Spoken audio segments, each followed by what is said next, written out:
الحمد لله والصلاة والسلام على رسوله الكريم أما بعد أعوذ بالله من الشيطان الرجيم بسم الله الرحمن الرحيم معزز سامعین، جیسا کہ پچھلے ویڈیوز میں ہم نے آپ کے سامنے صحت سے متعلق کچھ اہم گفتگو رکھی ہے، اس ویڈیو میں ہم آپ کے سامنے غسل کا طریقہ، نبی کریم صلی اللہ علیہ وسلم سے مروی غسل کا طریقہ بتلائیں گے کہ اللہ کے رسول صلی اللہ علیہ وسلم جنابت کا غسل کیسے کیا کرتے تھے۔ یہ ویڈیو سب لوگوں کے لیے ہے، خاص طور پر شادی شدہ افراد کے لیے ہے، چونکہ یہ بھی دیکھا گیا ہے کہ ہمارے نوجوانوں میں یہ چیز پائی جاتی ہے کہ غسل کا طریقہ معلوم نہیں ہوتا۔ تڑپ ہے معلوم کرنے کی، یوٹیوب پر سرچ کرتے ہیں کہ غسل کا نبوی طریقہ کیا ہے، تو بہت سے ایسے طریقے سامنے آتے ہیں جو ان اتھینٹک ہے، ریئلسٹک نہیں ہے، اور اسلام کے قریب نہیں ہے، سنت کے قریب نہیں ہے، نبی کریم صلی اللہ علیہ وسلم کی سنت کے موافق نہیں ہے۔ تو آج ہم جنابت کا جو غسل کیسے کیا جاتا ہے وہ آپ کے سامنے ذکر کریں گے سٹیپ بائی سٹیپ۔ اس کے 6 طریقے ہیں، یعنی 6 سٹیپس ہیں۔ یہ 6 سٹیپس کو فالو کرتے ہوئے غسل کا مکمل پروسیس ہم حاصل کرتے ہیں، اور ہمارے غسل کو ہم اپنے اتمام پہ پہنچاتے ہیں، اکمال پر پہنچاتے ہیں۔ ہم اس موضوع میں داخل ہونے سے پہلے، اور یہ موضوع بھی بڑا چھوٹا موضوع ہے، تو ہم چاہیں گے کہ ہمارے چینل کو آپ سبسکرائب کریں، لائک کریں، شیئر کریں، ڈسکرپشن باکس ضرور چیک کریں، اور یہ ویڈیو کو آپ آخر تک دیکھیں۔ حمد و ثنا کے بعد جو آیت کریمہ ہم نے آپ کے سامنے پڑھی ہے، اس میں اللہ تعالیٰ نے ارشاد فرمایا کہ اگر تم وَإِن كُنتُمْ جُنُبًا فَطَّهَّرُوا، اگر تم جنوبی ہو گئے ہو، ناپاک ہو گئے ہو، یعنی آدمی اپنی بیوی کے ساتھ ہم بستری رات میں کیا ہے، تو ایسی صورت میں وہ پاکی کی حالت میں دوبارہ داخل ہونا چاہتا ہے تو فَطَّهَّرُوا، پاکی حاصل کرو۔ کیسے پاکی حاصل کریں؟ یہ سنت میں ہمیں ملے گا، حدیث میں اللہ کے رسول صلی اللہ علیہ وسلم کی ہمیں ملے گا۔ صحیحین میں ایک روایت ہے، بخاری اور مسلم میں، جس کے راویہ امہات المؤمنین حضرت عائشہ رضی اللہ تعالی عنہا ہے۔ ایک ہی روایت میں اللہ کے رسول صلی اللہ علیہ وسلم سے مکمل غسل کا طریقہ حضرت عائشہ رضی اللہ تعالی عنہا نے کیچ کیا ہے، اور مکمل طور پر ہمیں بتلایا ہے، امتیوں تک یہ بات پہنچی ہے۔ اب یہ روایت آپ کے سامنے پڑھنے سے پہلے آپ کو مختصر طور پر یہ بتلا دوں کہ غسل کا طریقہ کیسے ہے، اس کے بعد آخر میں اس روایت کو پڑھ کر اس روایت کا ترجمہ ہم آپ کے سامنے کریں گے۔ یہ 6 مکمل طور پر اس کے سٹیپس ہیں۔ سب سے پہلا سٹیپ نیت ہے۔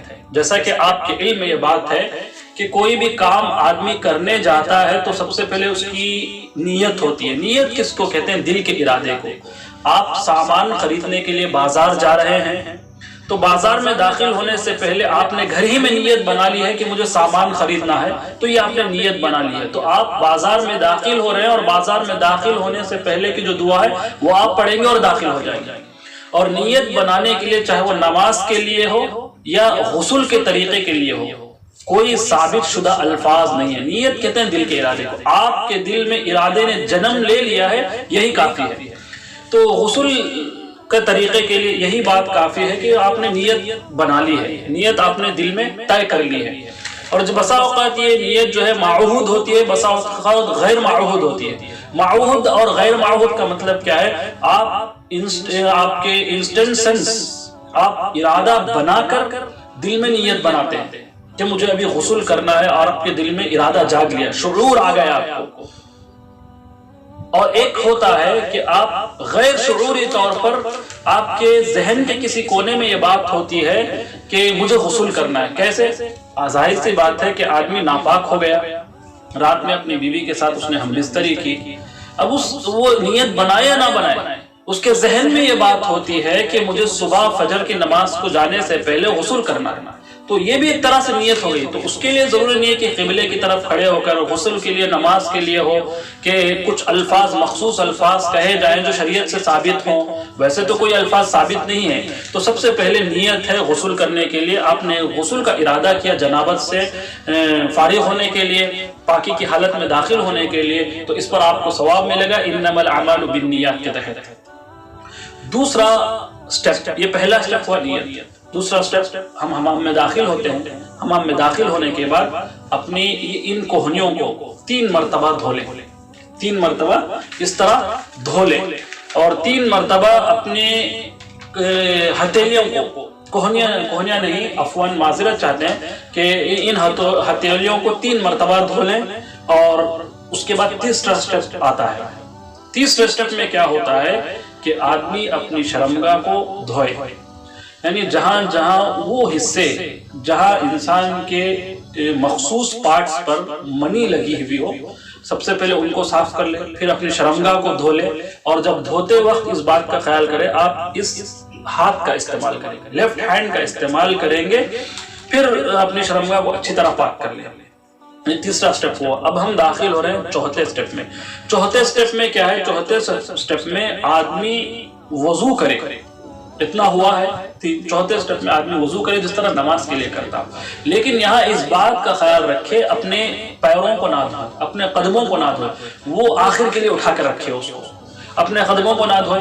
اب اس کے بعد کیا ہوتا ہے کہ آدمی کیا کرے؟ اپنے ان انگلیوں کے ذریعے اپنے بالوں کی جڑوں تک داخل کرے یہ انگلیوں کو، اور اچھی طرح خلال کرے، اچھی طرح مساج کرے۔ مساج کرنے کے بعد جو ہے اپنے اوپر، اپنے سر کے اوپر 3 مرتبہ پانی اڈیل لیں۔ اب یہ 3 مرتبہ پانی کیسے اڈیلنا ہے یہ آپ پر ڈیپینڈ ہے۔ بسا اوقات بعض لوگ شیمپو استعمال کرتے ہیں، شیمپو کے عادی ہوتے ہیں، اور بسا اوقات بعض لوگ شیمپو کو استعمال کرنا ناپسند کرتے ہیں، لیکن شریعت اعتبار سے آپ جان لیجئے شیمپو میں ملاوٹ شدہ اشیاء حرام سے منسلک نہیں ہے، تو ایسے صورت میں شیمپو کا استعمال کرنا بھی جائز ہے۔ یہ ہم اس لیے کہہ رہے ہیں چونکہ اللہ کے رسول کے دور میں شیمپو کا استعمال نہیں تھا، بلکہ شیمپو ہی نہیں تھا۔ اب لوگ ہم شیمپو استعمال کر رہے ہیں، یہ جائز ہے، اس کو کوئی ناجائز کا فتویٰ نہیں دے سکتا۔ یہ 5واں سٹیپ ہو گیا کہ آپ اپنے انگلیوں کے ذریعے اپنے بالوں میں اچھی طرح، بالوں کی جڑوں تک جا کے اچھی طرح صاف کر لے۔ عورت کے لیے بھی غسل کا سیم طریقہ ہے، مرد عورت کے جنابت کے غسل میں کوئی فرق نہیں ہے۔ اور اسی طرح چھٹا سٹیپ جو ہے اپنے تمام جسم کو پر پانی بہا لے، اور ابتدا کرے رائٹ سے، اس حصے سے، رائٹ سے، میرا یہ رائٹ ہے، آپ جب دیکھیں گے تو آپ کو لیفٹ نظر آئے گا ویڈیو میں، تو اس طرف پورا پانی بہا لے، پھر لیفٹ طرف 3 مرتبہ پانی بہا لے، اور پورا پانی بہانے کے بعد آپ سوپ صابن لگاتے ہیں۔ صابن لگانے کے بعد آخری مرتبہ جب پانی اڈیلتے ہیں، تیسری مرتبہ، دوسری مرتبہ میں آپ سٹاپ کر کے سوپ استعمال کر لیں، اور تیسری مرتبہ جب آپ پانی اڈیلتے ہیں، آخری میں جب اٹھتے وقت، حمام سے نکلتے وقت آپ اپنے پیروں کو دھو لیں، وہاں تک دھوئیں جس طرح وضو کے لیے آپ دھوتے ہیں۔ تو یہ آپ کے 6 سٹیپس ہیں غسل آپ کے مکمل ہونے کا، یہ ہم نے آپ کے سامنے ذکر کیا ہے۔ امید ہے کہ اس ویڈیو سے آپ کو فائدہ ہوا ہوگا۔ 6 سٹیپس آخر میں پھر ہم ذکر کرنا چاہیں گے۔ سب سے پہلے نیت ہے، اس کے بعد اپنی ہتھیلیوں کو 3 مرتبہ دھونا ہے، پھر لیفٹ ہینڈ سے اپنی شرمگاہ کو دھونا ہے اور اچھی طرح اپنی شرمگاہ کو صاف کر لینا ہے۔ پھر چوتھا سٹیپ یہ ہے کہ آپ وضو کریں، وضو کرتے وقت اس بات کا خیال کریں کہ اپنے قدموں کو، اپنے پیروں کو نہ دھوئے، پھر اپنے بالوں کو اچھی طرح صاف کریں اور بالوں کی جڑوں تک جا کے اپنی انگلیوں سے خلال کر لیں، اور آخری طریقہ یہ ہے کہ رائٹ طرف سے پانی بہانا شروع کریں۔ آپ اپنے حساب سے 3 مرتبہ اڈیل لیں، اور آخر میں اٹھنے سے پہلے اپنے قدموں کو دھو لیں۔ تو یہ مکمل طریقہ ہے۔ آخری میں جاتے ہوئے ہم آپ کے سامنے یہ گزارش کرنا چاہیں گے کہ ہمارے چینل کو سبسکرائب کریں، لائک کریں، شیئر کریں، اور بیل آئیکن کو پریس کریں، اور نوٹیفیکیشن آل دبائیں، تاکہ آپ کو ہمارے مزید ویڈیوز آپ تک آتے رہیں، اور آپ اس ویڈیو کو زیادہ سے زیادہ اپنے ریلیٹیوز میں شیئر کریں، تاکہ ثواب جاریہ ہمارے لیے اور آپ کے لیے بنے۔ آمین۔ وآخر دعوانا الحمدللہ رب العالمین۔